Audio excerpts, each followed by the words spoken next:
रहीम। आज का हमारा टॉपिक है एसी जनरेटर और ये चैप्टर 15 का सबसे इम्पोर्टेंट टॉपिक है। कंसेप्ट वाइज भी हर हवाले से एक एक चीज़ इसकी समझने वाली है। पहले तो इसकी डेफिनेशन है कि एसी जनरेटर क्या है। ये device which convert mechanical energy into electrical energy, यानी इससे करंट बनती है विदाउट बैटरी, यानी आप मैकेनिकल एनर्जी को इलेक्ट्रिकल में कन्वर्ट करते हो। बैटरी में क्या होता है कि आप chemical energy, some sort of chemical energy convert करते हो करंट में, इलेक्ट्रिकल एनर्जी में। यहाँ पे मैकेनिकल एनर्जी कन्वर्ट होने वाली है इलेक्ट्रिकल एनर्जी में। तो दुनिया में जितनी भी ये इलेक्ट्रिकल एनर्जी बन रही है, ज़्यादातर ये एसी जनरेटर यानी मैकेनिकल एनर्जी कन्वर्ट हो रही है इलेक्ट्रिकल में। आपके हाइड्रो पावर प्लांट्स जो हैं, ये पानी की जो एनर्जी है, ग्रेविटेशनल पोटेंशियल एनर्जी है, वो मैकेनिकल एनर्जी है, उसको कन्वर्ट किया जाता है इलेक्ट्रिकल एनर्जी में। और इलेक्ट्रिकल एनर्जी एक ऐसी एनर्जी है जिसको एक से दूसरी जगह ट्रांसफ़र किया जा सकता है बाय मीन्स ऑफ करंट। यानी वर्क डन कहाँ पे हुआ है? मंगला डैम पे, तरबेला पे। उस वर्क डन को कन्वर्ट किया करंट में, ईएमएफ इंड्यूस होगी करंट में, और वो करंट आपके घरों में पहुंची। वर्क वहाँ हुआ है, यहाँ पे आप उससे पंखा चला रहे हो, एसी चला रहे हो, फ्रिज चला रहे हो, डिफरेंट डिवाइस आप ऑपरेट कर रहे हो, ठीक है, पंखा वगैरह। तो वो उस वर्क डन को आप तक पहुँचाया करंट ने। करंट बेसिकली इसमें इसका रोल है कि करंट के ज़रिए से आप एनर्जी को ट्रांसफ़र कर रहे हैं। तो ये एसी जनरेटर की डेफिनेशन है। इसमें प्रिंसिपल क्या है? Faraday law of electromagnetic induction. EMF induced negative N delta phi over delta T, rate of change of flux. जितना ज़्यादा rate of change of flux होगा उतनी ईएमएफ होगी, और जब तक फ्लक्स चेंज होती रहेगी तब तक ईएमएफ इंड्यूस होगी। और सर्किट अगर क्लोज होगा तो आपको इंड्यूस्ड करंट मिलती रहेगी, ठीक है। तो प्रिंसिपल क्या है कि ये आपके पास ये डायग्राम है, इसमें ये मैग्नेट नॉर्थ पोल है, साउथ पोल है, ये फील्ड लाइंस हैं। इसके अंदर एक रेक्टेंगुलर कॉइल रखी गई है ABCD। तो ये कॉइल जब रोटेट करती है कांस्टेंट एंगुलर वेलोसिटी से काउंटर क्लॉकवाइज, फॉर एग्जांपल ये कॉइल रोटेट करेगी, तो रोटेट करने से डेल्टा फाई डेल्टा टी होगा, यानी फ्लक्स चेंज होगी with respect to time. There is change in flux with respect to time continuously. Magnetic flux change होगी, ईएमएफ इंड्यूस होगी अलॉन्ग द साइड्स। और ईएमएफ इंड्यूस सर्किट अगर आपने यहाँ पे क्लोज कर दिया है तो उससे करंट फ्लो करेगी, that is called induced current.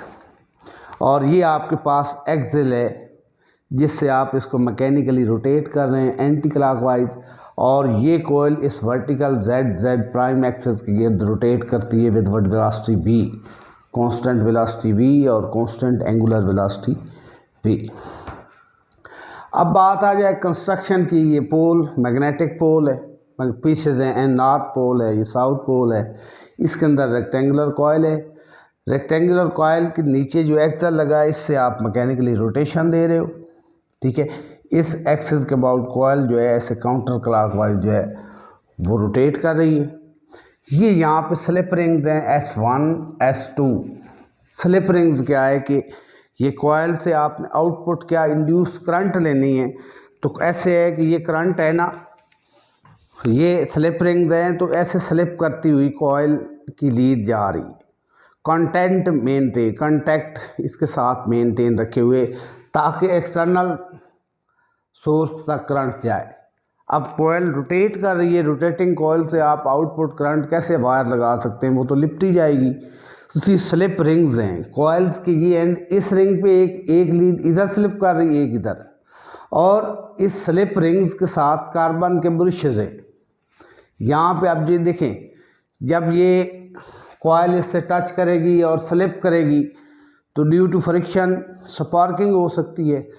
तो सेफ कांटेक्ट के लिए, स्पार्किंग से बचने के लिए कार्बन ब्रशेज लगे हुए हैं, उससे एक्सटर्नल कांटेक्ट है ताकि जो है वो स्पार्किंग पैदा ना हो।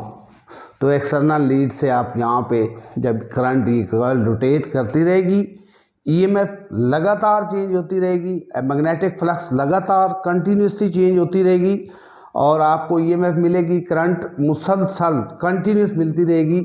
यहाँ पे कोई सोर्स लगा दें, बल्ब लगा दें, वो ऑन रहेगा, फैन लगा दें वो चलेगा, कोई भी डिवाइस लगा दें, लोड लगा दें, तो दैट विल वर्क जब तक कॉइल रोटेट करेगी।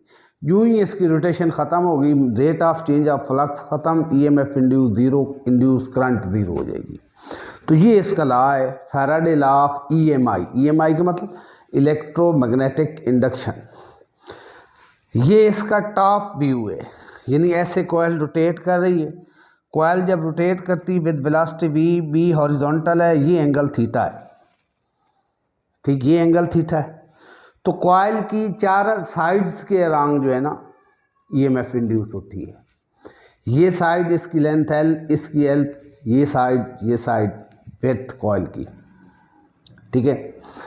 तो इस साइड को देखते हैं, इसके अलांग जो है ईएमएफ इंड्यूस क्या होगी, that is due to motion of conductor. चारों साइडें हैं, चार कंडक्टर मैग्नेटिक फील्ड में मूव करें, तो induced EMF along side A B is equal to V B L sine theta, और इसकी डायरेक्शन नीचे की तरफ है, नीचे की तरफ इसकी डायरेक्शन है। राइट हैंड पाम रूल आप लगाएंगे ऐसे, राइट हैंड पाम रूल, ये वेलोसिटी की डायरेक्शन है, ये फील्ड की डायरेक्शन है, ये वेलोसिटी है, तो ये डाउनवर्ड इसकी डायरेक्शन है from top to bottom.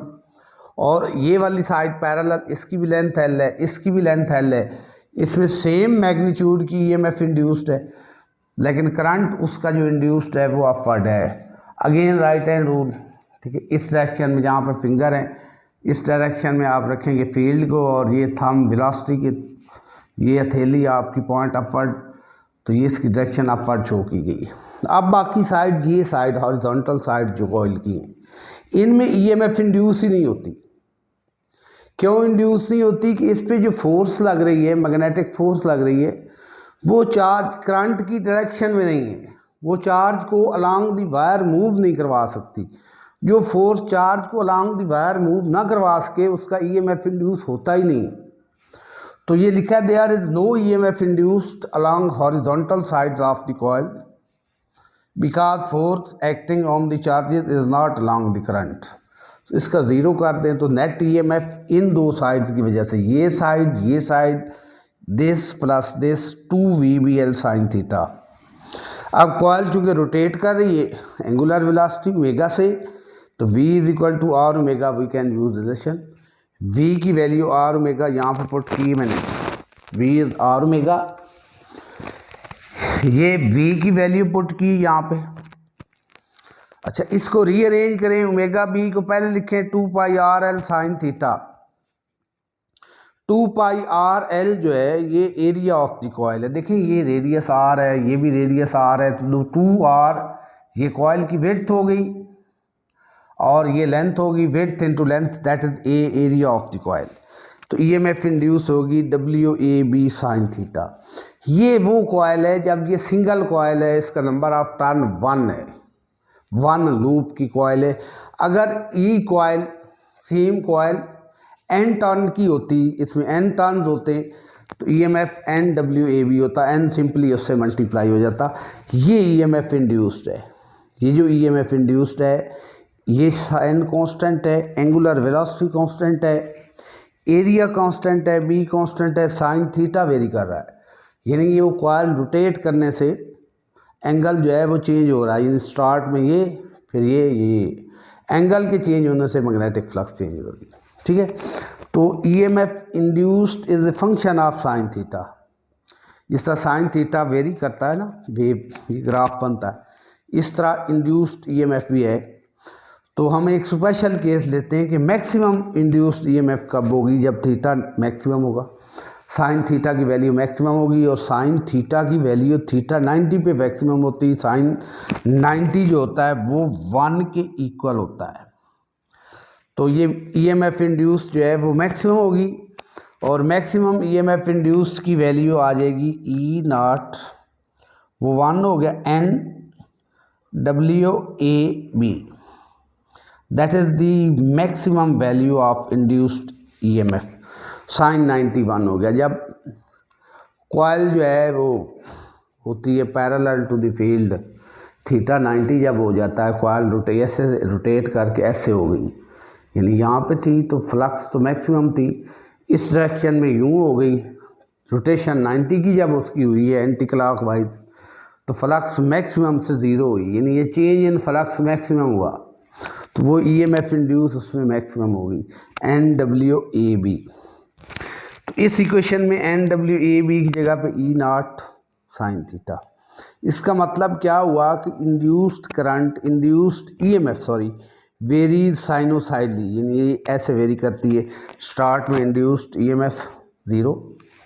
Example के ज़रिए समझाता हूँ कि ये फील्ड लाइन जा रही है, ये फील्ड लाइन है, आपने कॉइल की प्लेन को परपेंडिकुलर रखा है, तो मैक्सिमम फ्लक्स इससे पास कर रहा है। अब कॉइल रोटेट करना शुरू हुई, ईएमएफ कम होना शुरू हुई, मैग्नेटिक फ्लक्स कम होना शुरू हुई, रोटेट करते इस पोजीशन पे आई, तो कोई लाइन पास नहीं करेगी इस लूप से, इस कॉइल से, इस पोजीशन में फ्लक्स ज़ीरो होगी, यानी फ्लक्स की चेंज क्या हुई है, यहाँ पे मैक्सिमम, रोटेशन के बाद इस पोजीशन पे मिनिमम यानी ज़ीरो हो गई।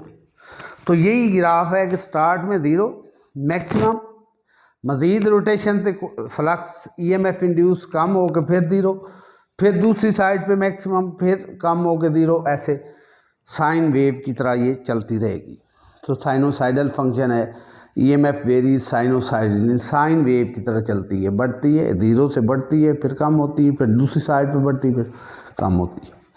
ये ईएमएफ इंड्यूस्ड है। अगर ये सर्किट क्लोज है और आर इस रेजिस्टेंस है कॉइल की, तो इंड्यूस करंट होगी, और उस इंड्यूस करंट को हम फाइंड करेंगे ओम लॉ से। I is equal to V over R. V की जगह यहाँ ईएमएफ हो, E ओवर आर, E की value E0 over R sine theta, E0 over R maximum EMF over resistance, that is maximum current I0। I is equal to I0 sine theta. तो same जिस तरह EMF induced sine theta का function है, sine theta पे depend कर रही है, इस तरह उससे इंड्यूस करंट भी साइन थीटा पे डिपेंड कर रही है। इसका ग्राफ इसके सिमिलर है। स्टार्ट में ईएमएफ ज़ीरो, करंट भी ज़ीरो, ईएमएफ मैक्सिमम, करंट भी maximum, EMF zero, current zero. तो सेम फंक्शन है, जो ईएमएफ है वो साइन थीटा पे डिपेंड कर रही है, उससे जो इंड्यूस्ड करंट है वो भी साइन थीटा पे डिपेंड कर रही है। ये इसका फंक्शन था, थ्योरी थी। अब प्रैक्टिकल में जो हमारे पास एसी जनरेटर होता है ना, वो एक फेरोमैग्नेटिक सिलेंडर होता है, लाइक आयरन की तरह एक सिलेंडर, ऐसे सिलेंड्रिकल सिलेंडर होता है, उसके ऊपर आप कॉइल को वाइंड करते हैं, ज़्यादा नंबर ऑफ टर्न दे कि कॉइल को उसके ऊपर वाइंड कर देते हैं। फेरोमैग्नेटिक मटेरियल की प्रॉपर्टी ये है कि वो मैग्नेटिक फील्ड को फोकस करता है, फ्लक्स की वैल्यू मैक्सिमम हो जाती स्टार्ट में, और जब फ्लक्स मैक्सिमम यानी इस रीजन में इफेक्टिव एरिया में फ्लक्स जब आपका मैक्सिमम हो जाता है, तो कॉइल जब रोटेट करती है तो चेंज इन फ्लक्स भी मैक्सिमम है, और आपका ईएमएफ इंड्यूस मैक्सिमम है, करंट मैक्सिमम है। यानी आप जो इसको रोटेट कर रहे हो, ये आपकी इनपुट है, आउटपुट पे आपको इलेक्ट्रिकल पावर मिल रही है। तो कभी भी ये नहीं हुआ कि सारी की सारी इनपुट आउटपुट में कन्वर्ट हो जाए, आउटपुट हमेशा इनपुट से कम रहती है। लेकिन आप ये कॉइल को ऐसे रेक्टेंगुलर की बजाय आप एक सॉफ्ट आयरन सिलेंडर पे बाउंड कर लें, जिसको आर्मीचर कॉइल उसका नाम है, आर्मीचर कॉइल, प्रैक्टिकली जो हमारे पास एसी जनरेटर है, तो इफ़ेक्टिवनेस उसकी बढ़ जाती है, rate of change of magnetic flux बढ़ जाता है, आपकी इनपुट मैक्सिमम आउटपुट में कन्वर्ट हो जाती है। Thank you very much.